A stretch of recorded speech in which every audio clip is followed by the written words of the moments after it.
रात के 9 बज गए हैं, अब तक ये लड़की घर नहीं आई। आपके लाड़ प्यार ने बिगाड़ रखा है इसे। शांत हो जाओ, आ जाएगी। वैसे भी आज उसका फैशन डिजाइनिंग का कंपटीशन है। आग लगे उस कंपटीशन को। लड़कियों को ये सब शोभा देता है क्या? ऐसे आधे आधे कपड़े पहनना, रात होने तक घर के बाहर रहना। अरे किस सदी में जी रही हो? आजकल की लड़कियां बहुत स्मार्ट हैं, वो अपना ख्याल रख सकती हैं। हाँ हाँ, सब दुनिया वाले बोलने लगेंगे ना, तब समझेगा। मेरी तो सुननी ही नहीं है तुम बाप बेटी को। बस तभी ईशा घर लौटी। कपिल ने उसे आंख मारी और फिर अपनी एक्टिंग शुरू कर दी। ये कोई टाइम है घर आने का? कल से ये सब नहीं चलेगा। अब जाओ अपने कमरे में। और इससे पहले कि कविता ईशा पर बरसती, ईशा अपने कमरे में जा चुकी थी। इसी तरह हर वक्त ईशा के पापा उसे मम्मी की डांट से बचा लेते थे। कुछ महीने बाद कविता ने ईशा के लिए एक रिश्ता ढूंढा। ईशा शादी के लिए तैयार नहीं थी। मुझे नहीं पता, इतना अच्छा रिश्ता फिर तुझे नहीं मिलेगा। मैं बोल रही हूँ, बस तेरी शादी तय है। मुझे नहीं करनी है शादी माँ, मेरे लिए मेरा करियर ज्यादा इम्पोर्टेंट है। कविता और ईशा शादी को लेकर झगड़ ही रहे थे कि कपिल ऑफिस से लौटा। देखिए ना पापा, माँ मेरी शादी करने की जिद कर रही है। जिद? 25 साल की हो गई है, रिश्तेदार ताने मारने लगे हैं। जिद ना करूं तो क्या करूं? लेकिन पापा, मुझे फैशन डिजाइनिंग में मेरा करियर बनाना है। मुझे अभी शादी नहीं करनी। आप तो जानते हैं ना मेरा करियर मेरे लिए कितना इम्पोर्टेंट है। आग लगे तेरे करियर को। लड़कियों का काम शादी करके अपने पति के करियर को बनाना होता है, ना कि अपने। पापा समझाओ ना माँ को। कविता, अब बच्ची का मन नहीं है तो जबरदस्ती शादी के पीछे क्यों लगी हो? मन नहीं है का क्या मतलब? 25 साल की हो गई है घोड़ी। इसके बाद अगर रिश्ता नहीं आया तो जिंदगी भर पालना पड़ेगा इसे। मेरी बेटी है, मैं पाल लूंगा, तुम इसकी चिंता मत करो। उसे अभी शादी नहीं करनी तो तुम जबरदस्ती मत करो। अब जाओ, मेरे लिए कुछ खाने का इंतजाम करो, मुझे भूख लगी है। कविता गुस्से में बड़बड़ाते हुए वहां से चली गई और ईशा ने अपने पापा को हग किया। आई love you papa. I love you too. Isha ने अपने करियर पे कंसंट्रेट किया। वो दिन रात कड़ी मेहनत करके डिजाइनिंग करती रही और उसके पापा उससे सपोर्ट किया करते थे। पापा, कल मेरा कंपटीशन है। आई होप मेरी डिजाइन सेलेक्ट हो जाए। जरूर होगी, डोंट वरी। अगले 1 साल तक ईशा अलग अलग कंपटीशन में हिस्सा लेती रही और 1 साल बाद उसकी तस्वीर न्यूज़पेपर में आई और लिखा था best designer of the year, जो देखकर कपिल का सीना चौड़ा हो गया। उस रात कपिल और कविता बेसब्री से टीवी के सामने बैठे थे क्योंकि उनकी लाडली आज टीवी पर आने वाली थी। तो आपके सामने है Isha Kapil Roy, best designer of the year. तो ईशा, आप सिर्फ 26 साल की हैं और आपने best designer of the year का टाइटल हासिल किया है। क्या आप हमें इसका राज बताएंगी? राज मेरे पापा हैं। वो मेरे सपोर्ट सिस्टम है। मेरे हर डिसीजन में उन्होंने मेरा साथ दिया और आज अगर उन्होंने मुझे सपोर्ट नहीं किया होता तो मैं एक नॉर्मल हाउसवाइफ होती। उन्होंने मेरे ड्रीम्स के लिए दुनिया की फिक्र नहीं की। He is the bravest man I have ever met. I love you, पापा। I love you too. आज कपिल की आंखों में खुशी के आंसू हैं क्योंकि उसने अपनी बेटी की खुशी का ख्याल रखा। कपिल की तरह हर पापा अपने बच्चों के लिए स्पेशल होते हैं, उनके आइडल्स।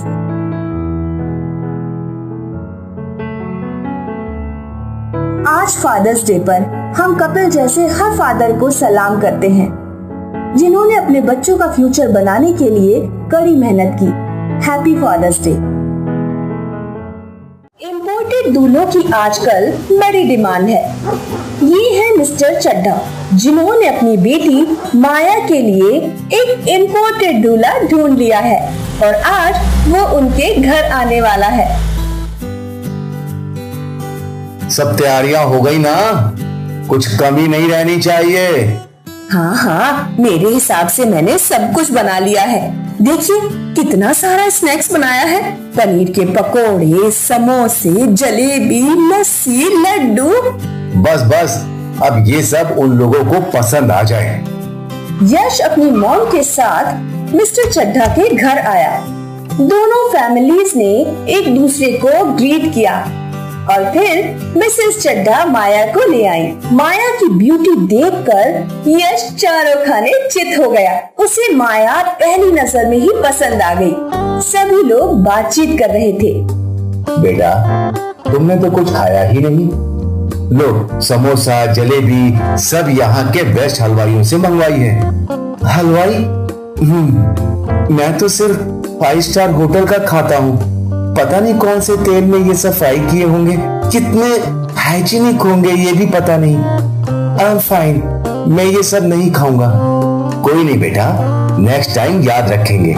कम से कम चाय तो पी लो, माया ने खुद बनाई है। या श्योर। यश और उसकी मॉम ने सिर्फ चाय पी, बाकी कुछ भी नहीं खाया। मुझे माया पसंद है। अगर आपको मैं पसंद हूँ तो अगले महीने ही शादी निपटा लेते हैं। अरे वाह जी वाह, ये हुई ना बात। बेटा, हमें भी तुम पसंद हो। माया के पापा ने हाँ तो बोल दी, पर माया को यश कुछ खास पसंद नहीं आया। सब चले जाने के बाद मिस्टर एंड मिसेस चड्ढा बहुत खुश थे। तभी माया उनके पास आई। पापा, ये क्या, आपने इतनी जल्दी हाँ क्यों बोल दी? बेटा, ऐसे इम्पोर्टेड रिश्ते जल्दी मिलते नहीं। अच्छा हुआ तेरे पापा ने हाँ बोल दी। पर मम्मी, तुमने देखा ना वो कैसे है? ये नहीं खाऊंगा, वो नहीं खाऊंगा, हलवाई, एकदम टिपिकल स्टैंडर्ड कॉन्शियस। इम्पोर्टेड है तो ऐसा ही होगा ना। धीरे धीरे ये सारा इम्पोर्टेड वाला एटीट्यूड खत्म हो जाएगा। वैसे भी तू मेरी बेटी है, तू तो इस उल्लू के पट्टे को सीधा कर ही देगी। माया अपने मम्मी पापा की बातों से मान गई और वो भी शादी के लिए राजी हो गई। कुछ दिनों बाद यश अपनी कार में माया के घर आया। अंकल, आपको प्रॉब्लम ना हो तो मैं माया को अपने साथ ले जाऊं? कार सेलेक्ट करने हैं और कुछ शॉपिंग भी करनी है। जी बेटा, क्यों नहीं। और माया यश के साथ उसकी गाड़ी में बैठ गई। Don't you like the car? अच्छी है, नाइस। अच्छी होगी ही। It's expensive, 50 lakh, 50 lakhs। Good good. मैं हर चीज एक्सपेंसिव ही खरीदता हूँ। वो क्या है कि मेरा एक स्टैंडर्ड है और मेरा मानना है कि एक्सपेंसिव चीजें अच्छी होती हैं, इसीलिए तो महंगी होती हैं। ओके। यश की कोई भी बात माया के पल्ले नहीं पड़ रही थी। माया उसे एक लोकल वेडिंग कार्ड वाले के यहाँ ले गई। यहाँ? हाँ, he is the best card maker. ना, इतनी छोटी सी दुकान है, तुम मेरे साथ चलो। फिर यश माया को एक बड़ी सी दुकान में लेकर गया और यश की पसंद से उन लोगों ने कार्ड का ऑर्डर दे दिया। तभी माया की नजर गोलगप्पे के ठेले पर गई। चलो यश, गोलगप्पे खाते हैं। No no, this is very unhygienic. वो देखो, वहाँ एक 5 स्टार होटल है, हम वहाँ कुछ खा सकते हैं। अब माया ने सोच लिया था कि इस इम्पोर्टेड दूल्हे को समझाना ही पड़ेगा। वो यश के साथ होटल में चली गई। माया ने मेन्यू में से सबसे महंगी चीज ऑर्डर की। 1 hot and spicy soup for sir and 1 lemonade for me।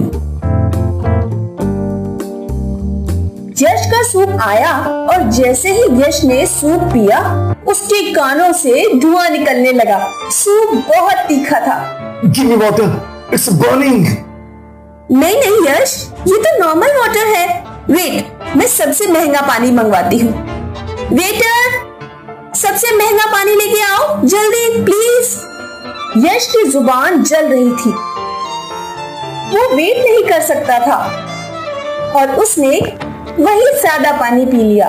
अरे रे रे, ये क्या यश, ये पानी तुम्हारे स्टैंडर्ड के लिए सही नहीं था। अब तुम्हें स्टैंडर्ड की पड़ी है, पानी नहीं पीता तो पता नहीं मेरा क्या होता। एग्जैक्टली यश, मैं भी यही बोल रही हूँ। जरूरी नहीं महंगी चीज ही अच्छी हो, सस्ती चीज भी अच्छी हो सकती है। समझ गया। इस दिन के बाद इम्पोर्टेड दूल्हा बिल्कुल बदल चुका था। अब वो माया के साथ गोलगप्पे भी खाता और मिसेस चड्ढा के समोसे भी। उसे समझ आ गया था कि चीज की वैल्यू सिर्फ पैसे में नहीं होती। विनय और राधा एक दूसरे से बहुत प्यार करते थे। राधा, आज मैं बहुत खुश हूँ, बहुत ज्यादा। क्यों, क्या हुआ? मैंने माँ को हमारे बारे में बता दिया और वो तुम्हारे घर तुम्हारा हाथ मांगने आएगी। अरे वाह, ये तो बहुत अच्छी बात है। पर राधा, एक प्रॉब्लम है। क्या? माँ को कुत्तों से नफरत है और तुम्हें कुत्तों से प्यार। अगर वो तुम्हारे घर आई और उन्हें कुत्ते देखे तो पता नहीं क्या हो। मैं अपने कुत्ते मेरी मामा के यहाँ भिजवा देती हूँ कुछ दिनों के लिए। ठीक है, पर क्या तुम उनके बिना रह पाओगी? अब आदत तो डालनी ही पड़ेगी ना। जब विनय की माँ शशिकला राधा के घर आई तो उन्हें हर चीज अच्छी लगी और दोनों की शादी तय हो गई। लगभग 1 महीने बाद विनय और राधा की शादी हो गई और वो लोग खुशी खुशी एक साथ रहने लगे। शादी के कुछ दिनों बाद राधा को अपने पालतू कुत्तों की याद आने लगी। वो उन्हें मिस कर रही थी। एक दिन बातों बातों में राधा ने अपनी सास को पूछा, सासू माँ, विनय बोल रहे थे कि आपको कुत्तों से नफरत है, लेकिन क्यों, ये उन्हें भी नहीं पता। नफरत तो है। मैं बहुत छोटी थी जब अकेले सूरज ढलने के बाद गांव में घूम रही थी। अचानक कुछ जंगली कुत्तों ने मुझ पर हमला कर दिया और मुझे बहुत चोट आई।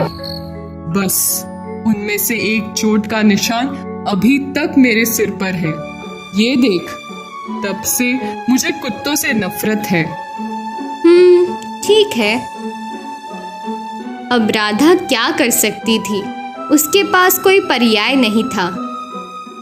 एक दिन जब राधा सामान लेकर घर की ओर आ रही थी, तब उसे एक कुत्ता दिखा जो भूख से तड़प रहा था। राधा को उस पर तरस आ गया। राधा ने अपने झोले से बिस्किट का पैकेट निकाला और उस कुत्ते को दे दिया। जब राधा जाने लगी तो वो कुत्ता भी राधा के पीछे पीछे चलने लगा। अरे मेरे बाप, तू मेरे साथ जाएगा तो मेरी सास मेरी जान ले लेगी। वो कुत्ता नहीं रुका। राधा उसे अपने घर के पीछे की गली में ले गई। अब यहीं रह, मैं रोज तुझे खाना खिलाऊंगी। इस दिन से वो कुत्ता रोज खाना खाने राधा के घर के पीछे की ओर आता था।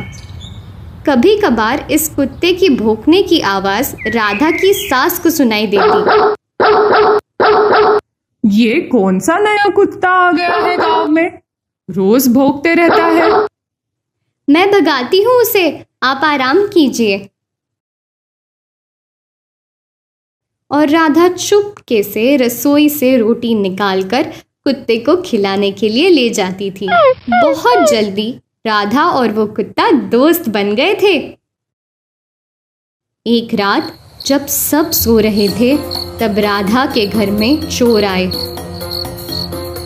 चोरों ने बड़ी सफाई से घर की एक एक महंगी चीज अपने झोले में भर ली। वो चोर पीछे के दरवाजे से भाग निकलने देख रहे थे कि कुत्ता भौंकने लगा, जोर जोर से।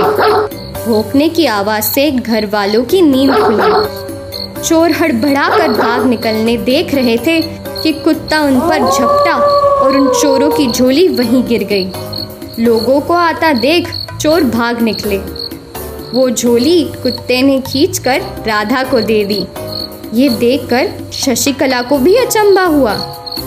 सासू माँ, माना आपको कुत्ते पसंद नहीं, पर कुत्ते होते बड़े वफादार है।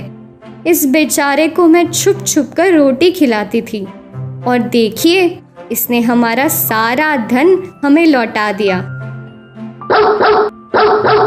तुम ठीक कह रही हो, आज से मैं खुद इसे रोटी खिलाऊंगी। इस दिन से शशिकला ने उस कुत्ते को अपना पालतू कुत्ता बना लिया और वो उनके घर का सदस्य बन गया।